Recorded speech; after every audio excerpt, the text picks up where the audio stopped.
నమస్తే, నేను విజయారెడ్డి. సెంట్రల్ బడ్జెట్లో తెలంగాణకు అన్యాయం జరిగిందా లేకపోతే లాభం జరిగిందా? లాభం అనే మాట, మేలు అనే మాట ఎప్పుడు వినకూడదేమో అనిపిస్తుంది. ఎందుకంటే బడ్జెట్లు వస్తాయి పోతుంటాయి. అది సెంట్రల్ బడ్జెట్లు కావచ్చు, స్టేట్ బడ్జెట్లు కావచ్చు. పాపం ప్రజలకు ఇది మాకు సంబంధం లేనిదేమో అనుకుంటారేమో, కానీ కొన్ని విషయాల్లో మాత్రం వాళ్ళు ఫోకస్ చేస్తారు. అసలు మనకు ఒరిగిన మేలు ఏమైనా ఉందా అనేసి. సో తెలంగాణలో ఇంకొక సబ్జెక్ట్ వచ్చేసి టెలిఫోన్ ట్యాపింగ్ అనే వర్డ్ గురించి ఈరోజు అమ్మో ఇదేమన్నా బూతు పదమా అనుకునే పరిస్థితికి వచ్చింది. సో వీటి మీద డీప్ డిస్కస్ చేద్దాం. మనతో ఉన్నారు మాజీ మంత్రి పొన్నాల లక్ష్మయ్య గారు ఉన్నారు. సార్ నమస్తే సార్. నమస్కారం. యా, బడ్జెట్ అంటే ఆ బడ్జెట్ వచ్చిన రోజు అంటే స్టేట్ కానీ సెంట్రల్ కానీ ఒక 1 డే ముందు నుంచే మనము మీడియాలలో వాటిని చూస్తుంటాము. ఏమన్నా మేలు జరుగుతుందా సామాన్యులకు, లేకపోతే రాష్ట్రాలకు ఏమన్నా మేలు జరుగుతుందా సెంట్రల్ బడ్జెట్ అయినప్పుడు? ఇక ఏకంగా రాష్ట్రమే బడ్జెట్ పెట్టినప్పుడు దేనికి ఎక్కువ కేటాయిస్తున్నారు? ముఖ్యంగా 3 అంశాల మీద ఎక్కువ మాట్లాడుకుంటారు బడ్జెట్: విద్య, ఆరోగ్యం, వ్యవసాయం. ఈ 3 మీద ఎక్కువ కాన్సన్ట్రేషన్ చేస్తుంటారు. ఇంక ఎంప్లాయీస్ అయితే ఐటీ డిడక్షన్ మీద మనకేమన్నా మేలు జరిగిందా అనేసి. సో నిన్న నిర్మలా సీతారామన్ ఇచ్చిన బడ్జెట్లో అంకెల గారడీనా, లేకపోతే దేనికైనా కొంత మేలు జరిగిందా? తెలంగాణ రాష్ట్రానికి జరిగిన మేలు ఏమైనా ఉందా? ప్రత్యేకంగా తెలంగాణ రాష్ట్రానికి మేలు జరిగిందా అనే పదంతో మాటతోటి మొత్తం బడ్జెట్ విశ్లేషణ చేస్తే ఎక్కడ కూడా ప్రత్యేకత లేదు. అసలు రాష్ట్రం 2014లో ఏర్పాటు చేయడానికి ముందు పార్లమెంట్లో పాస్ చేసిన బిల్ ఏదైతే ఉందో 2 రాష్ట్రాలు, దాంట్లో హామీలు ఇచ్చారు కదా, హామీలు ఉన్నాయి కదా, అవి కూడా 14 అంటే ఇప్పుడు 12 సంవత్సరాలు అవుతున్న నేపథ్యంలో పార్లమెంటులో బిల్లు పాస్ చేసిన దాంట్లో ఉన్న సౌకర్యాలను కూడా 12 సంవత్సరాలలో పూర్తి చేయని వాళ్ళు, పూర్తి చేయలేదని మనకు స్పష్టంగా కనపడతా ఉంటే ఇప్పుడు కొత్తగా ఏ రాష్ట్రమైనా మనమైనా అడుగుతాం, కానీ దాని మీద దృష్టి సారించలేదనేది చాలా స్పష్టంగా కనపడుతుంది. ఎందుకంటే వీళ్ళు ఏదో మాట్లాడారు, ఔటర్ రింగ్ రోడ్డు, తర్వాత మూసీ రివరు, తర్వాత ఇంకేది మన ఇవన్నీ మూసీ రివర్కి పెట్టారని ఉన్నది. సో కానీ వాళ్ళు ఏం సమాధానం కానీ ఇది కానీ లేదు. కానీ ఇప్పుడు మీరు కూడా ఈ విషయాల మీద అడుగుతున్నారు, కానీ ప్రాథమికంగా దేశ జనాభాలో ఎవరు ఏ స్థాయిలో ఉన్నారు, ఆ స్థాయిని బట్టి దేశ బడ్జెటు ఆ స్థాయి ప్రజలకు బడ్జెట్ కేటాయింపులు ఉన్నాయా అని ఆలోచించట్లా. అంటే మీరంటే జనరల్గా మనం ఏదో మూసి కావాలి కదా, రాలేదా, అది ఎంతో ప్రాధాన్యత అయినట్టు చూయించడానికి అక్కడికి వచ్చేది. కాబట్టి నేననేది ఏంటంటే అసలు ఇన్కమ్ ట్యాక్స్ కట్టేవాళ్ళే 9 కోట్ల మంది ఏదో ఉన్నారు. అంటే ఉన్నట్టు 146 కోట్ల మందిలో ఎంత పర్సెంటేజ్? 5-6%. తర్వాత వ్యవసాయం మీద ఆధారపడ్డ వాళ్ళు ఎంతమంది ఉన్నారు? ఇప్పటికీ ఇంకా 60% కంటే తగ్గలేదు కదా, ఎక్కువనే ఉంది కదా. మరి 60% మంది ఆధారపడ్డ రంగానికి ఏ మేరకు బడ్జెట్లో కేటాయింపులు చేస్తున్నారు? కేటాయించిన బడ్జెట్ నుంచి గత సంవత్సరం ఇంకా 2 నెలలు ఉంది, మార్చి వరకు మీరు రివైజ్ చేశారు. అసలు ఆ డబ్బులే ఖర్చు పెట్టట్లేదు. ఆ కొద్ది మాత్రం కేటాయించిన డబ్బులు కూడా ఖర్చు పెట్టలేని దైన్య స్థితిలో ఉన్న కేంద్ర ప్రభుత్వం ఇప్పుడు కొత్తగా చేయమంటే చేస్తుందా? ఇప్పుడేదో మాట వరుసకు అన్నారు, ఏది ఫిషరీస్ కని, లేకపోతే మన పాల ఉత్పత్తి కని, కోళ్ల పరిశ్రమ కని మాటలు చెప్పారు. కానీ మీరు గత సంవత్సరం ఇంత తక్కువ పెట్టిన దాంట్లోనే పూర్తి స్థాయిలో ఖర్చు పెట్టడం లేదు, డబ్బులు రిలీజ్ చేయట్లేదు. ఇప్పుడేదో మళ్ళీ ఏదో 7-8 వేల కోట్లు పెట్టారు కొద్దిగా, ఇదే పెట్టలేదు. దీనికి తగ్గట్టుగా ఇప్పుడు కొత్తగా మాట్లాడే వాటికి అదనంగా పెడితే బాగుండేది కదా. ఎలా నమ్మాలి? మీ చిత్తశుద్ధి ఎక్కడా? ఎవరి కోసం బడ్జెట్లు? ఎవరి జీవన ప్రమాణాలు మెరుగుపరచడానికి చేసేది? కొంతమందికేనా? కొంతమంది కోసమేనా? దేశంలో ఉన్న ఇన్ని వర్గాలు, ఇక ముఖ్యంగా దురదృష్టం ఏంటంటే 28,10,00,000 మంది ఎంప్లాయ్మెంట్ గ్యారంటీ స్కీమ్లో రిజిస్టర్ అయ్యారు. అంటే రోజుకు 100 రూపాయలు ఏదో ఇవ్వడానికి, అదే కదా. అది 100 రోజులు అని గతంలో 2013-14 చేశారు. ఇది అది నడుస్తూ ఉన్నది. కానీ అది పూర్తి స్థాయిలో అమలు చేయగలుగుతున్నారా? 100 రోజులు పని వచ్చేటట్టు చేస్తున్నారా ఇన్ని సంవత్సరాల్లో? ఈ 12 ఏళ్లలో ఈ ప్రభుత్వం వచ్చినాక డబ్బులు కేటాయించారా? ఆ మేరకు డబ్బులు ఖర్చు కాకపోతే ఎందుకు ఖర్చు కావట్లేదని ప్రశ్నించారా? ఖర్చు కావడం కోసం మీరేమైనా సలహాలు కానీ సంప్రదింపులు కానీ రాష్ట్రాలతో, తర్వాత పని విధానంలో మార్పులు కానీ చేశారా? కానీ ఎవరైతే 28 కోట్ల మందికి పైచిలకు మాకు లేబర్ కావాలి, వేజ్ కావాలి అనే వాళ్ళకు ఏం చేశారు? మొదలు అప్పుడే తగ్గించారు. ఈవెన్ కరోనా టైం అప్పుడు కూడా చేయించారు. నేను మాట్లాడా పార్లమెంట్లో ఇలాగే మీటింగ్ అయింది. మరుసటే నేను మాట్లాడిన తర్వాత కొద్ది రోజులకు ఈయనే ఎవరు చిదంబరం గారు చాలా పెద్ద ఆర్టికల్ రాశాడు. అంటే నేనేమంటున్నానంటే దేశ బడ్జెట్ కానీ రాష్ట్ర బడ్జెట్ కానీ రాష్ట్రంలోని దేశంలోని జనాభాకు అవసరాలకు అనుగుణంగా తయారు చేయడానికి రూపొందించాలి తప్ప ఏదో కనిపించడానికి, ప్రభావితం చేయడానికి, ఓకల్గా ఏదో జరుగుతున్నది అని అనిపించుకోవడానికి రాజకీయాలలో ఎన్నికలప్పుడు మాట్లాడతారు కదా, మేము ఇది చేస్తాం అది చేస్తాం అది చేస్తామని. చెప్పినవన్నీ చేసిన వాళ్ళు ఎంతమంది ఉన్నారు? చేయకుండా ఇవాళ జరుగుతున్నది ఏంటి? అందుకోసం దీర్ఘకాలిక ప్రయోజనాల కోసం కాదు. ఇంకొకటి అసలు పరిస్థితే ఇలా ఉంటే దాని మీద ఇంకో పిడిగేసింది కేంద్ర ప్రభుత్వం. ఏంటి? Mahatma Gandhi rural employment guarantee scheme అని తీసేసి కొత్తగా చేసేసి మేము 100 రోజులు కాదు 125 రోజులు ఇస్తామని. 125 రోజులకు ఇస్తే ఇవ్వండి, కానీ మీరు ఇంక్రీజ్ చేసిన డబ్బు 100 రోజులకు 125 రోజులకు ఆ పర్సంటేజ్లో ఇంక్రీజ్ చేశారా? ఒక్కటి నంబర్ 1 పాయింట్. నంబర్ 2, అసలు 100 రోజులు పనిచేసిన వాళ్ళు ఎంతమంది ఉన్నారు? చాలా తక్కువ మంది. అంటే సంవత్సరం అంతా పనిచేసిన 45 నుంచి 50 రోజులు మాత్రమే సగటున పనిచేశారు. అసలు నువ్వు ఇచ్చిన డబ్బు 45-50 రోజులకే సరిపోనటువంటి పరిస్థితుల్లో ఉంటే 125 అని చెప్పడం ఒక నాటకం. 125కు తగ్గట్టుగా డబ్బులు కేటాయించకపోవడం, కేటాయించినా రిలీజ్ చేయకపోవడం మన గత చరిత్ర చూస్తున్నాం కదా. అందులో మొదటిసారిగా ఇదంతా కేంద్ర ప్రభుత్వం చేసేది. ఇంతకుముందు మొత్తం 100% వాళ్ళే ఇచ్చేది. ఇప్పుడు రాష్ట్రాల నుంచి 40% పెట్టుకోమంటున్నారు. అసలు నిన్న బడ్జెట్ కేటాయింపుల్లో ఆ గ్రాంట్స్ తగ్గినాయి రాష్ట్రాలకు. సరే, కొన్ని రాష్ట్రాలు బాగుండొచ్చు, కొన్ని రాష్ట్రాలు బాగలేకపోవచ్చు, అది వేరే సమస్య. కానీ రాష్ట్రాల మీద భారం మోపుతూ 100 రోజులు కాదు 125 రోజులు ఇస్తామని 50 రోజులు కూడా పని దక్కనటువంటి నేపథ్యంలో 100 రోజులు వచ్చేలాగా చేయలేదు. కానీ 125 రోజులకు మేము ఇస్తామని చెప్పుకోవడం ఎంత దౌర్భాగ్యం అండి. అవునా కదా? ఇది ఆలోచించాల్సిన అవసరమా? ఎవరు ఆలోచిస్తున్నారు? వాళ్ళు బుకాయిస్తున్నారు, మెజారిటీ ఉంది, పరిపాలన చేస్తున్నారు. ఇవన్నీ ఒకటొకటి పెరిగిపోయి చివరికి ప్రజలు అర్థం చేసుకునే స్థాయికి వచ్చినప్పుడు ఎన్నికల్లో అప్పుడప్పుడు మార్పులు కనపడతాయి. తెలంగాణ రాష్ట్రంలో జరుగుతున్న పరిస్థితులు చూసిరు. ఏది ఈ టెలిఫోన్ ట్యాపింగ్ ఎంత మాట్లాడుకున్నా దాంట్లో ఏమీ లేదని అనిపిస్తుంది. ఒకవైపు ఏమో ఆ వర్డ్ వాడాలంటేనే అబ్బో ఆ వర్డ్ ఎత్తకూడదనే పరిస్థితికి తీసుకొచ్చారు. కానీ టెలిగ్రాఫిక్ చట్టం ప్రకారం, యాక్టు ప్రకారం టెలిఫోన్ ట్యాపింగ్ చేయొచ్చు. ఏ ఏ సందర్భాల్లో దేనికోసం చేస్తాము, రాష్ట్రంలో ఉన్న సెక్యూరిటీ పర్పస్ కావచ్చు, లేకపోతే ఉగ్రవాదుల కలయికలు కావచ్చు, లేదంటే ఒక అధికార పార్టీని పడగొట్టే చర్యలలో కావచ్చు, లేకపోతే ఇవన్నీ చాలా రకాలుగా మా కదలికలు కావచ్చు, రకరకాల బేస్ మీద చేస్తారు. ఇది చేస్తారు అని చెప్పేసి గత ముఖ్యమంత్రి కేసీఆర్ గారు ఒప్పుకున్నారు.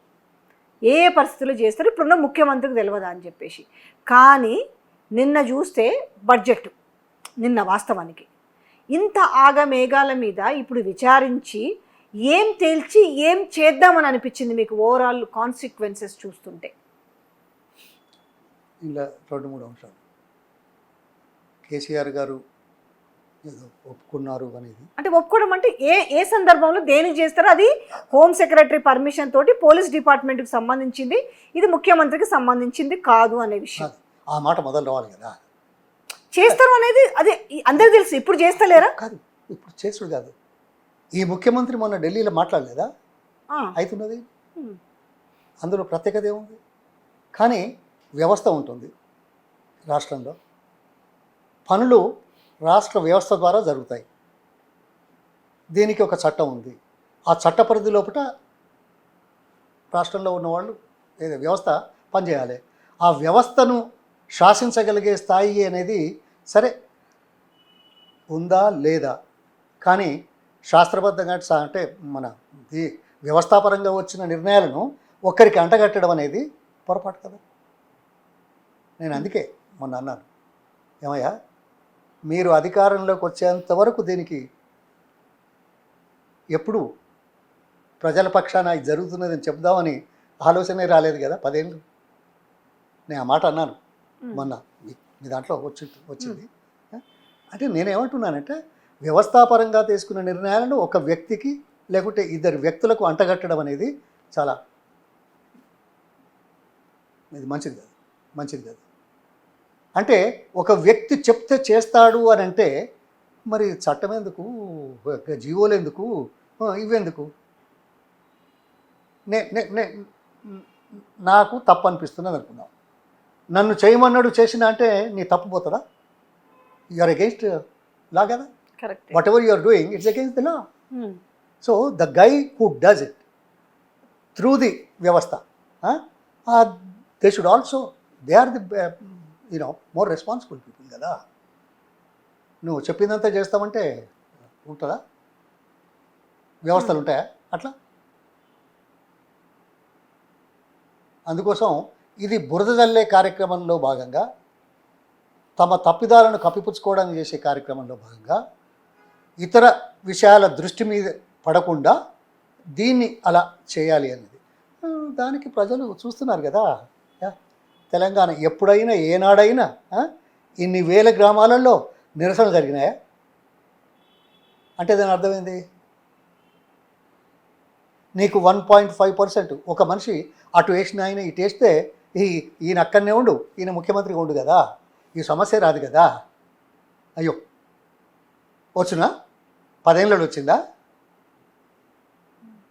నువ్వే అన్నావు కదా ఢిల్లీలో ఇది అన్ని ప్రభుత్వాలు చేస్తాయి అని.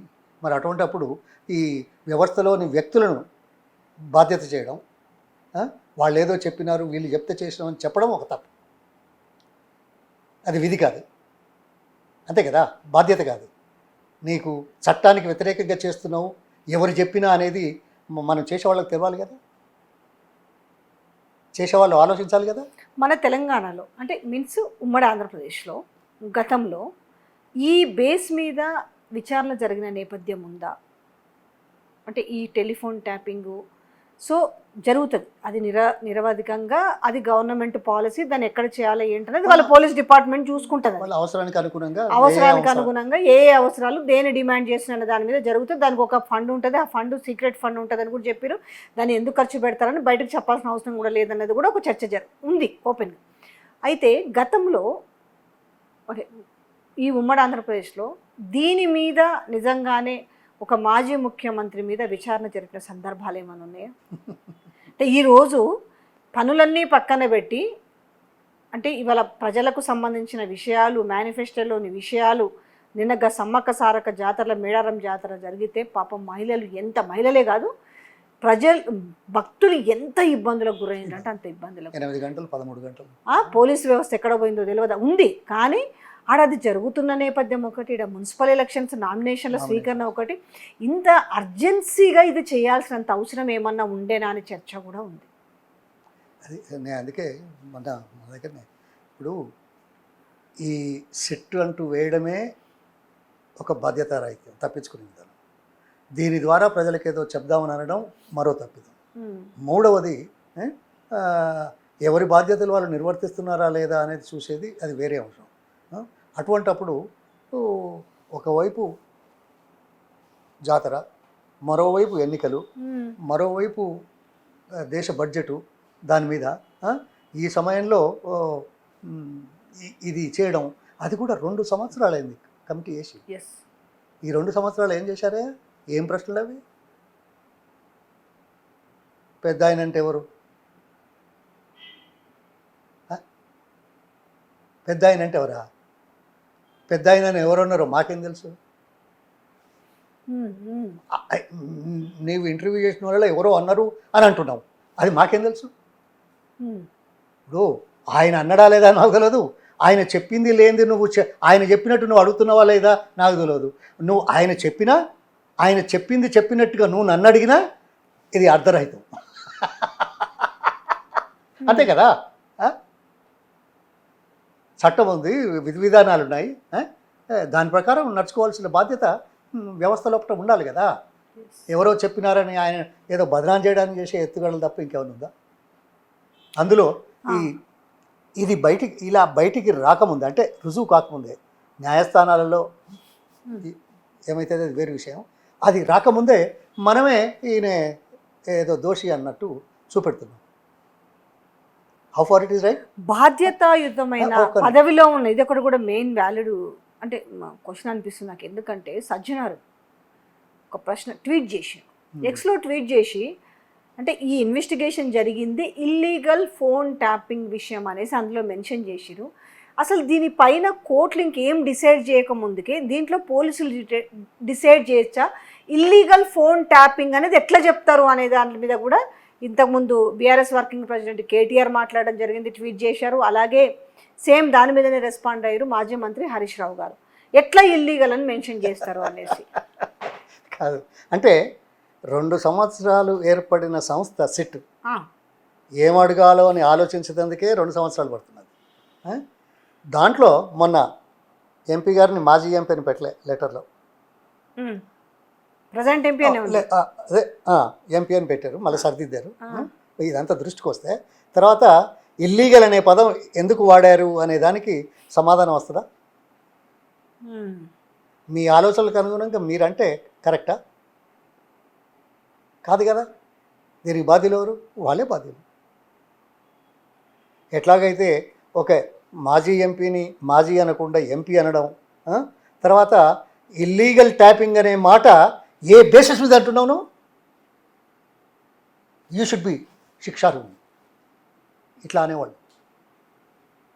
On what basis you have done it? Exactly. You are the culprit, you are propagating it. How can we tolerate this as a government employee? You should be bound by the rules and acts. How can you say? అది లీగలా ఇల్లీగలా కోర్టులు తేల్చాలి కదా. అది వేరు. కానీ నువ్వు enquiry చేయడానికి వచ్చిన వాడివే నిర్ణయం చేసినవా ఇల్లీగల్ అని? What right you have? Is it your job? Are you the judge? Are you the final person that passing the judgement? అవునా కదా? సో ఇగో పరిపాలన గట్లున్నది. యథారాజా తదా ఏమో అంటారు కదా, తదా వ్యవస్థ. ఇన్ని తెలిసిన వాళ్ళకి మాత్రం తెలియకుండా మెన్షన్ చేస్తారా, లేకపోతే దీన్ని పక్కదోవ పట్టించి టాపిక్ డైవర్షన్ కోసం చేస్తున్నారు అనుకోవచ్చా? దీని మీద మరి కోడిగుడ్డు మీద ఇది ఉన్నది అది ఉన్నది, ఇంకేం చెప్పేదానికి లేదు. ఏం చెప్తాడు? అంతే కదా. ఇంకేదైనా మంచి పని చేసినామని చెప్పుకునేందుకు ఏమైనా ఉంటే బాగుంటుంది. కంటిన్యూ అయితే లేవు. ఏది వెల్ఫేర్ ప్రోగ్రామ్స్ ఇవన్నీ లిస్ట్ ఉన్నది. ఇక నేను చదివితే ఏం బాగుంటుంది? అవసరం లేదు. ఇంతకుముందు ప్రజలకు అవసరమైంది ఏది సరిగ్గా రావట్లేదు. తర్వాత నువ్వు కొత్తగాన్నాయి దేవుడు ఎరుగు. మరి అటువంటిప్పుడు కాలయాపన. జనాల్లో ఉన్న ఒక డౌట్ కూడా ఉంది. ఇప్పుడు ఏంటంటే ఇప్పుడు సరైన విచారణ చేసిరు, ఏం చేసిరు, ఏం తేల్చిరు, ఏం చెయ్యబోతున్నారు అనే దాని మీద. అంటే కేవలము అక్కడ అంటే 10 ఏళ్ళు ముఖ్యమంత్రిగా ఉండడమే కాకుండా తెలంగాణ తెచ్చిన వ్యక్తిగా ప్రజల గుండెల్లో నిలిచిపోయిన వ్యక్తిని అంటే అది ఆనవాళ్ళు లేకుండా చేస్తానన్నాడు కాబట్టి ఇక్కడ తన స్థాయిని తగ్గించినాను అని తనకు తాను సాటిస్ఫై అవ్వడానికి చేసిన కార్యక్రమంగానే అనుకోవచ్చా అనే డిస్కషన్ కూడా జరుగుతుంది.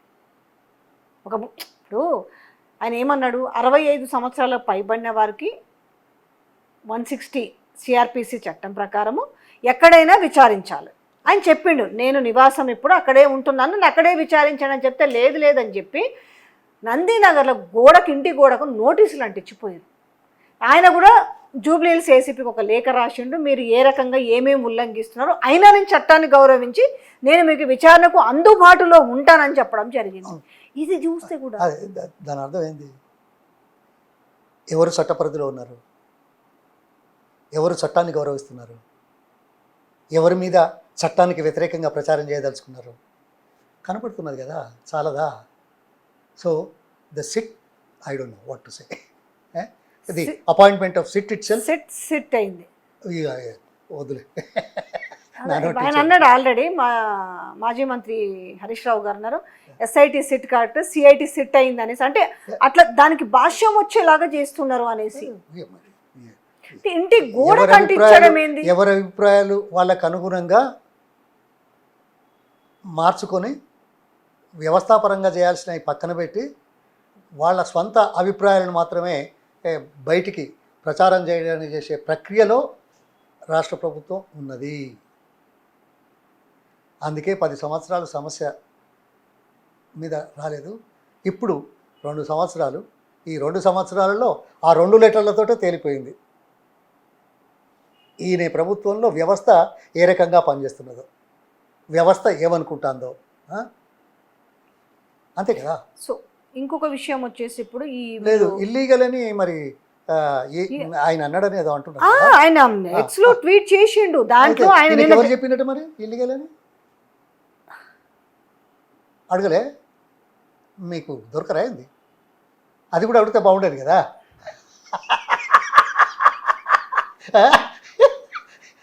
ఇల్లీగల్ అని మీ నోటి నుంచి ఎట్లా వచ్చిందో మాకు చెప్తారా అని. ఆ వర్డ్ వాడొచ్చా అసలు? ఫస్ట్ థింగ్ ఏ బేసిస్ మీద, ఏ బేస్ మీద వచ్చింది అనేసి. ఇక్కడ గ్లోబల్ సమ్మిట్ పెట్టిరు వీళ్ళు, ఈ ప్రభుత్వం వచ్చిన తర్వాత 2 సార్లు దానికి పోయినారు, దావోస్ పోయినారు కదా.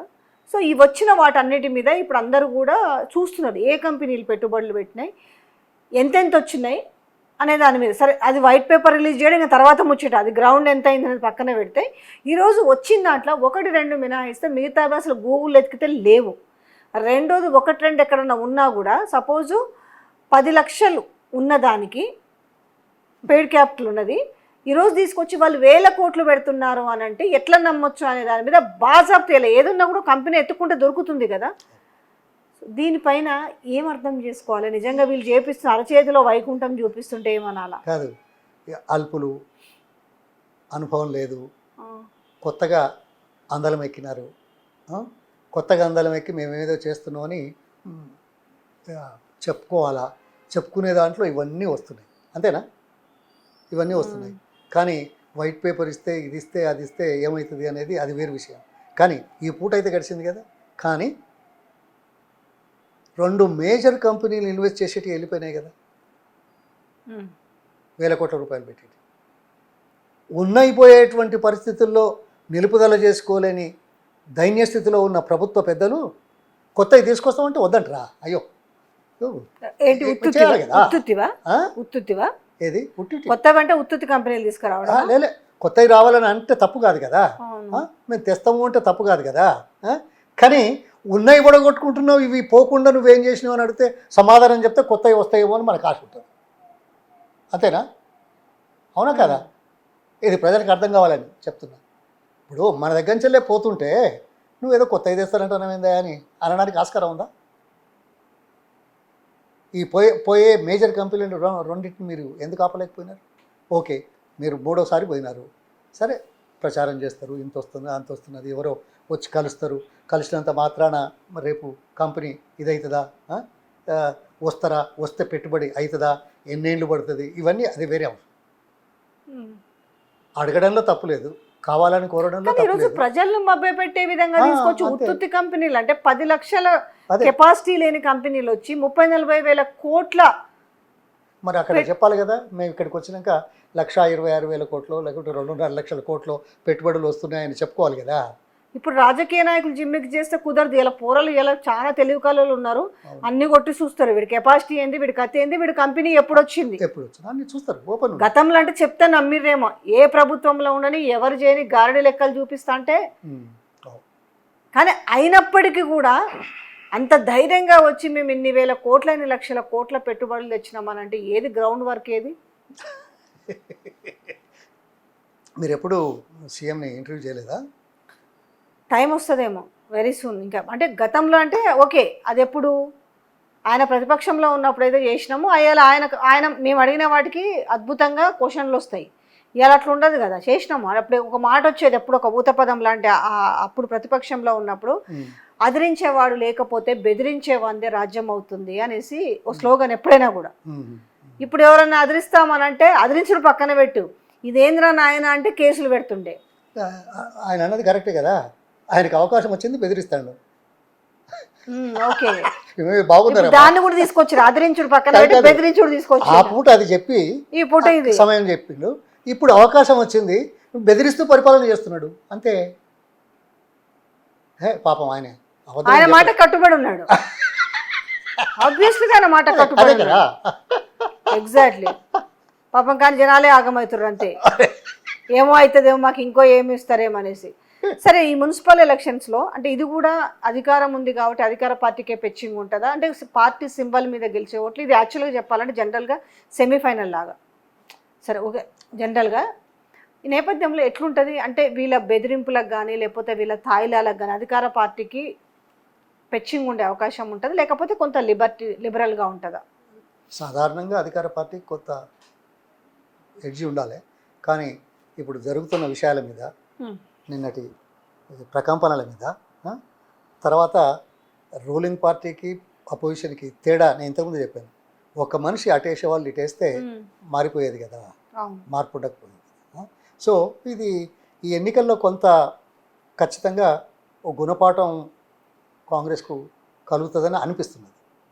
కానీ మనం ఇంకా 2 years 2.5 years ప్రభుత్వంలో ప్రభుత్వ సహకారం తీసుకోవాలి కదా, మన ఊళ్ళో పనులు కావాలి కదా అని అనుకునే వాళ్ళు కొంతమంది ఉంటారు. వాస్తవాలు మనం వక్రీకరించదు.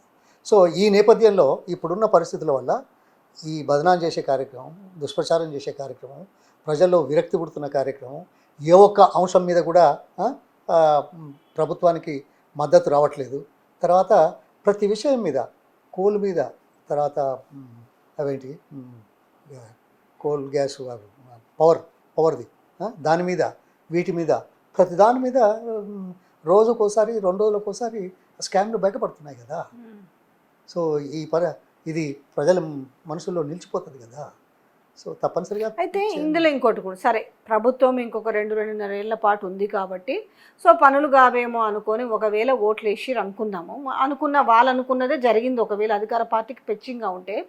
కానీ మేనిఫెస్టో తుంగలో తొక్కేస్తారు కదా, అరే ప్రజలు మమ్మల్ని ఆశీర్వదించారు, ఇప్పటికీ చెప్తారు కదా, ప్రజలు మేము ఏమి ఇవ్వకపోయినా మమ్మల్ని ఆశీర్వదిస్తారు కాబట్టి మేము చేయాల్సిన అవసరం లేదు అనేది వాళ్ళ మైండ్ సెట్కి అది బోధించదా? అంటే మేమేమి ఇవ్వకున్నా పర్వాలేదు, ఇప్పుడు తులం బంగారమా ఎవరు అడుగుతాడు, కళ్యాణ లక్ష్మి ఇవ్వకపోయినా ఎవరు అడుగుతాడు, పెన్షన్ 4,000 రూపాయలు ఇవ్వకపోతే ఎవరు అడుగుతారు, 2,500 గురించి మేము ఊసే ఎత్తాము, ఉద్యోగాలు ఎవరు అడుగుతారు, ఇవన్నీ ప్రజలు అంటే వాళ్ళు యాక్సెప్ట్ చేసినాడు కదా. మీరు ఇవ్వకపోయినా, మీరు మేనిఫెస్టోని ఇంప్లిమెంట్ చేయకపోయినా మేము మీకు ఓట్లు వేసినామని ప్రజలు దాన్ని ఆమోదించినట్టే అవ్వదా? అప్పుడు ప్రజల ఎత్తున టోపీ పెట్టినట్టే కదా, బండ పెట్టినట్టే కదా. ఇది బిల్డప్ అవుతుంది ఎప్పుడు కానీ, ఒక భరించలేని స్థాయి వస్తుంది. ఇంత త్వరితగతిన ఈ ప్రభుత్వం మీద వచ్చిన వ్యతిరేకత ఎప్పుడు ఎక్కడ నేనైతే చూడలేదు 45 సంవత్సరాలు. సో రిజల్ట్స్ ఏదున్నా మార్పు కోసం చూడాల్సిన అవసరం ఉంది. ప్రజలు కూడా మార్పు కోరుకుంటున్నారు. ఇది ఈ ఎన్నికల్లో కొంత స్పష్టత రావచ్చని నేను అనుకుంటున్నాను. ఈ మున్సిపల్ ఎలక్షన్స్ తోటి కొంత అంటే ఇక్కడ ఇప్పుడున్న ప్రతిపక్షంలో ఉన్న బీఆర్ఎస్కి కొంచెం ఇంకా ఏమైనా ఊపిరినిచ్చే అవకాశం ఏమైనా ఉండొచ్చా? కనబడుతున్నది, ఖచ్చితంగా కనబడుతుంది. ఇంత పెద్ద ఎత్తున ప్రభుత్వం మీద నిరసన గతంలో ఎన్నడైనా అయిందా? తెలంగాణ తొలి ముఖ్యమంత్రి కేసీఆర్ మెసేజ్ ఒకటి బయటకు వచ్చింది, చాలా మార్పులు జరగబోతున్నాయి, పెద్ద ఎత్తున బాగా బీఆర్ఎస్లో చేరడానికి ఆసక్తి చూపిస్తున్నారు, ప్రముఖులే చేరబోతున్నారు, అలాగే రంగారెడ్డి జిల్లా కూడా, ఉమ్మడి రంగారెడ్డి జిల్లా బాగా బలపడుతుంది అనేసి ఒక మెసేజ్ పాస్ చేయడం జరిగింది. దాంట్లో ఆంతర్యం ఏమనుకోవచ్చు? ప్రముఖులు ఇప్పుడున్న పరిస్థితులలో బీఆర్ఎస్ పార్టీకి వస్తున్నారు. ఆ మాట అయితే జనరల్గా తెలంగాణ తొలి ముఖ్యమంత్రి కేసీఆర్ పదవిలో కంటే కూడా పదవిలో లేనప్పుడు చేసే వ్యూహాలే చాలా డేంజర్గా ఉంటాయంటారు. అంటే అంతుబట్టవు అంతు చిక్కవు అంటారు. నిన్న 2 ఫిల్లర్స్ లాగా ఆ మాటలు వదిలేదు కదా, ఏమై ఉండొచ్చు అనుకుంటున్నారు? ఏమై ఉండేది ఏంది? ప్రజల మద్దతు కోల్పోతున్నారు. ఇప్పుడు పోయిన వాళ్ళు ఎందుకు పోయినరు? అధికారం ఉందని పోయినరు. ఇప్పుడు ఆ అధికారం ఉండదని వచ్చేవాళ్ళు వస్తారు కదా, ఆ పార్టీలో ఉన్నవాళ్ళు. అంతే కదా, అది మామూలు ప్రక్రియ. ఇది ప్రజల ఉద్దేశాలకు అనుగుణంగా జరుగుతున్న పరిణామాల నేపథ్యంలో కొంతమంది ఆ డిసిషన్స్ తీసుకుంటారు. అంతే కదా. అయితే ఇప్పుడు ఇన్నాళ్ళు అంటే బీఆర్ఎస్ పార్టీ పని అయిపోయింది, ఇంకా కేసీఆర్ పని అయిపోయింది అని మాట్లాడుతున్న వాళ్ళకి, అంటే ఇన్నాళ్ళ అంటే వాళ్ళ పార్టీ ఫౌండింగ్ అయ్యి కూడా ఆల్మోస్ట్ ఇప్పుడు ఇది 25-26 ఏళ్ళు కావస్తుంది కదా. ఈ నేపథ్యంలో ఎన్నో ఒడిదుడుకులు చూసిన వ్యక్తి, తెలంగాణ కోసము పదవులు త్యాగం చేసిన వ్యక్తులు, సో వ్యయ ప్రయాసలు అన్నీ చూసిన వ్యక్తి నిజంగానే ఇక మనము నిలబడలేమనుకుంటారా? నిజంగా వ్యూహాలు చేస్తే ఏ విధంగా ఉండొచ్చు అనుకుంటారు? అంటే ఇంక అయిపోయింది, ఇంకా ఏజ్తో పాటుగా పార్టీ పని కూడా అయిపోయింది అనే వాళ్ళకు అంటే చెప్పే సమాధానం ఏముంటుంది? ఏజ్తో పాటు ఏజ్ అయిపోయింది కదా, ఎవరిది? ఇప్పుడు కేసీఆర్ గారిది కూడా వీళ్ళంటే అయిపోయింది, ఇంకా బీఆర్ఎస్ పార్టీ పని అయిపోయింది అనేసి అనుకుంటారు. బయటికి అట్లా చెప్తారు, లోపల ఇంటర్నల్గా వాళ్ళు ఏం ఆలోచిస్తారో పక్కన పెట్టినా కూడా. అంటే ఏ రకమైన స్ట్రాటజీస్ ఉంటాయా? కాదు, ప్రజలకు అవసరమయ్యే విషయాల మీద మాట్లాడే ధైర్యం లేని వాళ్ళు చేసే ఎత్తుగడలు, ప్రజలకు చెప్పింది చేసే ధైర్యం లేని వాళ్ళు చేసే ఎత్తుగడలు. అందుకోసం వీళ్ళు ఏదో అనుకుంటున్నారంటే వాస్తవం ఇద్దా. ఏజా ఎంత? చాలా తక్కువ, 71 కదా. అయితే నిన్న సిట్ విచారణ నేపథ్యంలో ఇప్పుడు అధికారంలో ఉన్న పార్టీలో కొంతమంది మాట్లాడిన మాటలు దేనికి కంపేర్ చేస్తారంటే, ఆ సిట్ విచారణ అయినంత మాత్రాన నిరసనలు ఉండాలనా, ధర్నాలు ఉండాలనా, ఇదేం పెద్ద ఇది చట్టం తన పని తాను చేసుకోబోతుంది అన్నారు. బాగుంది కదా. మరి ఇదే నేషనల్ హెరాల్డ్ కేసులో సోనియా గాంధీ, రాహుల్ గాంధీ ఒకే విచారణ ఎదుర్కొన్నారు. మరి విచారణ ఎదుర్కొంటున్నప్పుడు ఎందుకు వీళ్ళు దేశవ్యాప్తంగా నిరసనలకు, ధర్నాలకు పిలుపునిచ్చిండ్రు? నేను అదే మాట అప్పుడు అందాం అనుకున్నా, సరే ఇక ఫ్లోలో పోయింది, రాలేదు. ఓకే. ఇప్పుడు అక్కడ చేస్తేనేమో మీరు చేసినారు, ఇక్కడ చేస్తే వీళ్ళు చేస్తున్నారని చెప్పి ఇంకా అబాండాలు వేస్తున్నారు. ఏమని? ఏజ్ అయిపోయింది. ఆమె ఎంత ఏజ్ లేదు తెలియదా? ఏమన్నా పోలికున్నదా మాటలకు చేతలకు? అందుకోసం ఇదంతా తప్పు చేసిన వాళ్ళు మాత్రమే విచారణ ఎదుర్కొంటున్నారు అనేసి భాష్యం చెప్తున్నారు. ఒక సాక్షిగా పిలిచిన వ్యక్తి దాంట్లో ఏముందో చదువుకోలేని నేనైతే అంట దద్దమ్మలంటే. ఎందుకంటే కనీసం చదువుకొని సమాధానం చెప్పాలి. విచారణ అనే పదం వాడినరు కాబట్టి విచారణకు వచ్చిరంటేనే దాంట్లో వాళ్ళు పాల్పడ్డరు అనేసి. మరి ఇదే సేమ్ ఈడీకి కూడా విచారణకు పోయినరు కదా, అదే కదా అప్లికబుల్. మీరు మర్చిపోతే ఎట్లా అనేసి అలా అర్థమైన వాళ్ళు మాట్లాడుతున్నారు కదా, మరి దీనికి ఏం సమాధానం చెప్తారు? అసలు వీళ్ళ దగ్గర ఏదైనా సమాధానం ఉంటాయి కదా, అవసర పూర్తి ఆ మూమెంట్. నాకేమనిపించింది తెలుసా, అరే అనవసరంగా పడుకున్న దాన్ని లేపేదో తన్నించుకున్నట్టుగా వాళ్ళది ఏదో ఎందుకు చెప్పు, వీళ్ళు అనడం వల్లనే ఇప్పుడు ఆ విషయం బయటకు వచ్చి ఇప్పుడు సోషల్ మీడియాలో మొత్తం తిరుగుతుంది. మరి వీళ్ళు విచారణ పోతేనేమో ఇది, వీళ్ళు విచారణ పోతే ఇదా అనేసి ప్రజలు అర్థం చేసుకుంటారు కదా, ప్రజలు అర్థం చేసుకుంటారు కదా. విచారణ పోతే నేరం చేసినట్టు అని మాట్లాడుతున్న వాళ్ళ బుద్ధికి అదే గడ్డి పెడుతున్న వైనం కనపడుతుంది. అంటే వాళ్ళు అనుకునేది మేము బిర్యానీ తింటున్నాం అనుకుంటున్నారు, గడ్డి తినుకుంటానే అంతేలే, అదే ఆ భ్రమలో ఉంటున్నారు. ఇంకొక విషయం కూడా మాట్లాడతారు పదే పదే. అంటే నిజంగానే గతంలో కాంగ్రెస్ పార్టీ ప్రతిపక్షంలో ఉన్నప్పుడు ఏ ఎలక్షన్స్ వచ్చినా గెలవాలి. ప్రతిపక్షంలో ఉన్నారు కదా, 2018 నుంచి 23 వరకు ప్రతిపక్షంలోనే ఉన్నారు, డిసెంబర్ వరకు. ఏది గెలవలేదు. జిహెచ్ఎంసీలో 2, బై ఎలక్షన్స్లో డిపాజిట్లు లేవు. కానీ ఇవాళ ఇది మర్చిపోయి మమ్మల్ని ప్రజలు ఆమోదిస్తున్నారు, కంటోన్మెంట్ మేము గెలిచినాము బై ఎలక్షన్లో, లేకపోతే జూబ్లీ హిల్స్ మేము గెలిచినాము, మాకు 8 పార్లమెంటు సీట్లు వచ్చినాయి, ఇవి మాట్లాడుతున్నారు కదా. ఇవి గెలవనంత మాత్రాన పార్టీలు మళ్ళీ నిలదొక్కుకోలేవా? ఇది తెలియక ఈ బేసిక్ నాలెడ్జ్ లేక మాట్లాడుతున్నారు. మరి సెంట్రల్లో చూసుకుంటే 3 రాష్ట్రాల్లో ఉంది కాంగ్రెస్ పార్టీ. ముక్కుతా ములుగుతా కాంగ్రెస్ మళ్ళీ కర్ణాటకలో కూడా లూజ్ అయ్యే అవకాశం కనపడుతుంది. తెలంగాణలో ఏ పరిస్థితిలో కనిపిస్తుంది కదా. మరి ఇట్లా మాట్లాడుతున్నారంటే వీళ్ళు ఇండైరెక్ట్గా రాహుల్ గాంధీని తిడుతున్నట్ట. అదే మీరు ఇంటర్వ్యూ చేసి అడిగితే బాగుంటుంది. అంటే నేను చెప్తే ఇప్పుడు మీరు అనేది నాకు అంటే రాహుల్ గాంధీ ఇప్పుడు అసమర్థుడు, రాహుల్ గాంధీకి చేత కావట్లేదు అంటే మనం ఒక మాట అనే ముందు మన సమర్థత కూడా చూసుకుంటాం కదా. ఈ మాట జనరల్గా చాలా మంది డిస్కస్ చేసుకుంటున్నారు. అంటే పదవిలో ఉన్న వాళ్ళు ఆలోచించాల్సిన విషయాలు ఆలోచించట్లేదు అనేది మీ విశ్లేషణతోటి చాలా స్పష్టంగా కనపడుతున్నది. అంతకంటే ఏమనుకుంటాం. దేశవ్యాప్తంగా ఉన్న దాంట్లో 3 రాష్ట్రాలలో ఉంది. 3 రాష్ట్రాల్లో రేపు కర్ణాటక పరిస్థితి ఏముందో ఆల్రెడీ అర్థమైపోతుంది. ఆ వ్యతిరేకత ఇచ్చిన సేమ్ మేనిఫెస్టోలో ఉన్న అంశాలు ఈడ 2.5 ఏళ్ళ పరిస్థితి ఎట్లుందో ఈడ కనబడుతూనే ఉంది. ఈ నేపథ్యంలో మాట్లాడుతుంటే సామెత గుర్తొస్తుంది నాకైతే, పుట్టికెక్కలేనమ్మా స్వర్గానికి ఎగిరినట్టుగా. అంటే మనం మాట్లాడేటప్పుడు మనం అక్కడ ఉన్న మన నాయకుడిని ఏమన్నా మనం విమర్శిస్తున్నామా? బేసిక్గా ప్రెస్ మీట్లు పెట్టి మనము ఎదుటోళ్ళని విమర్శించినప్పుడు అరే మన నాయకుడిది కూడా ఇప్పుడు ఇదే పరిస్థితి కదా దేశంలో అనేది మర్చిపోతున్నారా అనేది. మర్చిపోలే, అంటే అది వేరు ఇది వేరు, మనుషుల్లే ఉన్నది. కానీ మేము చెప్పేది చెప్తాం అంతే. ఓకే, అంటే ఇవన్నీ ఏం కాదు అనుకొని టైంపాస్ చేయడానికి చేసే ఎత్తుగడలు తప్ప ప్రజలు చూస్తలేరని కానీ ప్రజలు అర్థం చేసుకుంటలేరని కానీ అనుకుంటలేరని నేను అనుకోను. కానీ వాళ్ళకి గత్యంతరం లేకుండా వేరే చెప్పడానికి ఏం లేదు కాబట్టి కాలయాపన చేయడానికి.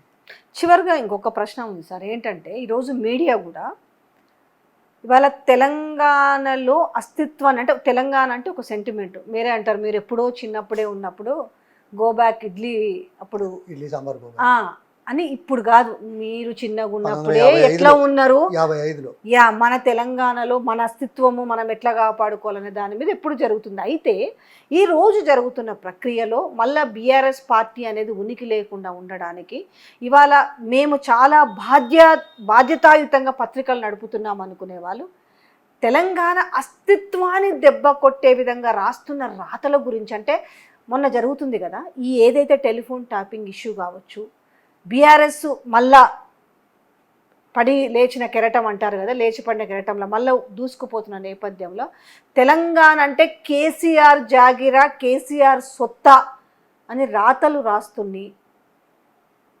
అంటే ఎవరినో కాపాడడానికి జరుగుతున్న చర్యలో ఏమనుకోవచ్చు? అంటే తెలంగాణ అంటే అయిపోయింది, తెలంగాణ సెంటిమెంట్ చచ్చిపోయింది, ఇంకా తెలంగాణ సెంటిమెంట్ తోటి బతకాలనుకుంటున్నారు. కాదు అది ఆ మాట అనేవాళ్ళు కానీ ఆ రాత రాసేవాళ్ళు కానీ ప్రజల్లోకి వెళ్తే ఏమాత్రం నిలబడుతుందో మీకు మాకు తెలియదా? కాకపోతే ఇలా సర్క్యులేషన్ ఉంది చూస్తారు, మెల్లగా ఏదో ఒకటి పాయిజన్ వేయాలి.